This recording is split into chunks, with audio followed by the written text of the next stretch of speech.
don't know the power of the dark side. Only a Sith deals in absolutes. Hello there. So episode 4 of The Bad Batch just debuted on Disney Plus, and this episode was jam-packed with action-packed moments, many close calls for The Bad Batch and Omega, and a huge revelation about the Bad Batch's current situation. Now, before I dive into all of the details about episode 4 and this huge revelation, don't forget that this video does contain spoilers for episode 1 through 4 of The Bad Batch. Now, let's take a look at the many key moments in this episode and discuss what went down.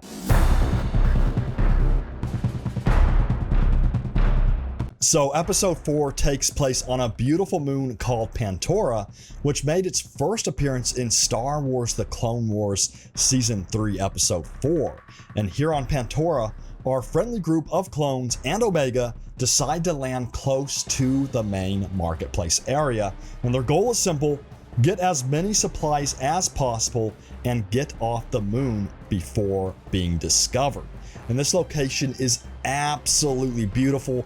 The initial shot reveals a sprawling city with large palace-like structures in the background, and the market streets are buzzing with all kinds of cool activity, and many of the areas within the marketplace have Theed and Coruscant kind of vibes to it. I absolutely loved it. You can see flying speeders and vehicles zipping around the city center, with neon lights lighting up the city streets. I loved it.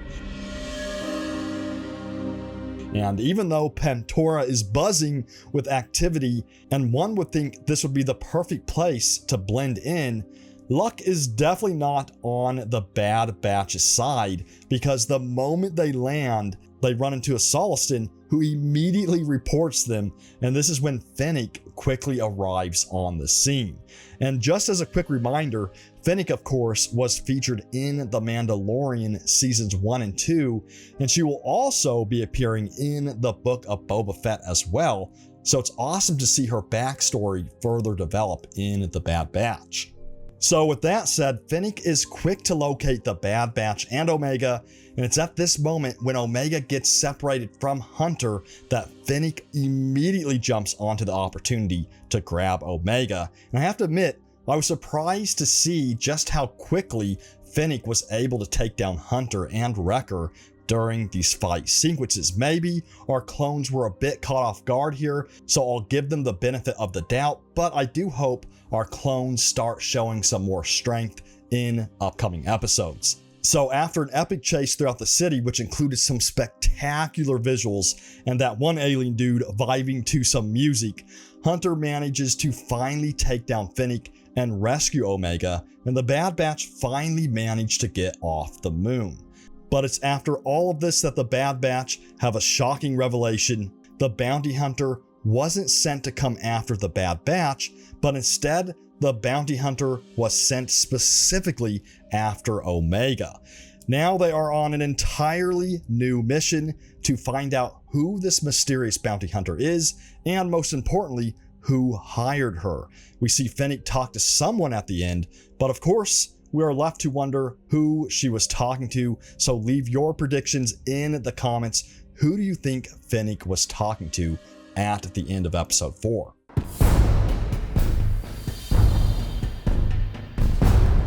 So it's very clear that Omega is extremely valuable to someone, especially since they are willing to go through so much trouble to find her. And with the new chain code system in place and the Empire checking on ships' signatures, let's just say things are not going to be easy for the Bad Batch as they try to seek refuge on other planets. And that's where Tech and Echo will play an important role here, as they are vital to making sure the ship is not detectable, and they'll probably continue to swap out signatures and do everything they can to stay one step ahead of the Empire. So as they continue on their adventures, things are going to get more difficult for the Bad Batch. I'm guessing it's going to culminate to a tipping point where they are truly cornered and have nowhere to run.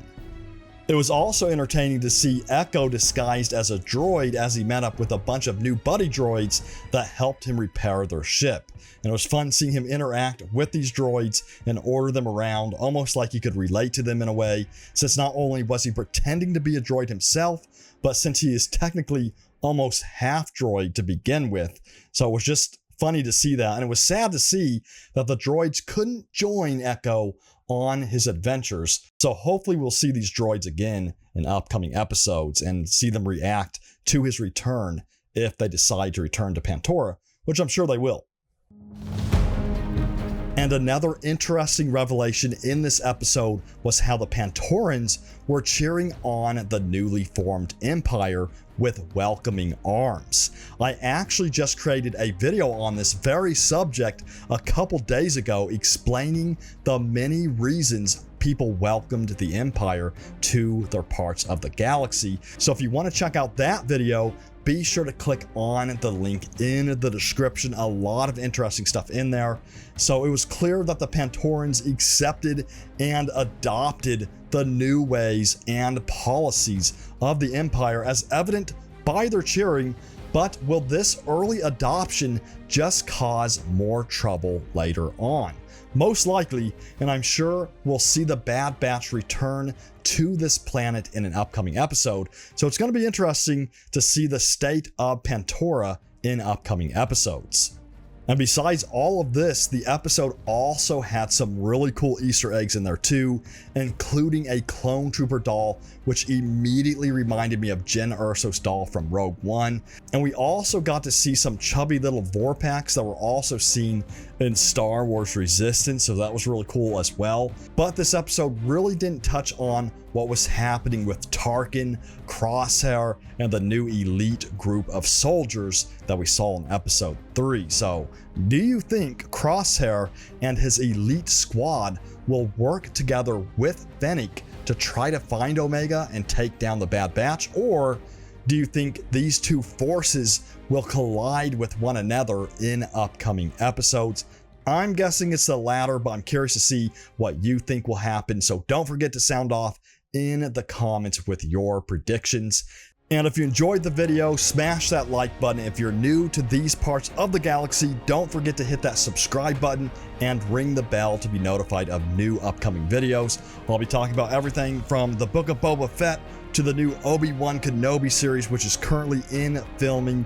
We'll be talking about, of course, The Mandalorian Season 3, more upcoming episodes of The Bad Batch, and the Ahsoka series as well. So as you can see, there's tons of stuff to talk about, and I hope you can join me here at the Star Wars headquarters. And thanks again for watching. As always, I'll see you next time, and may the Force be with you always.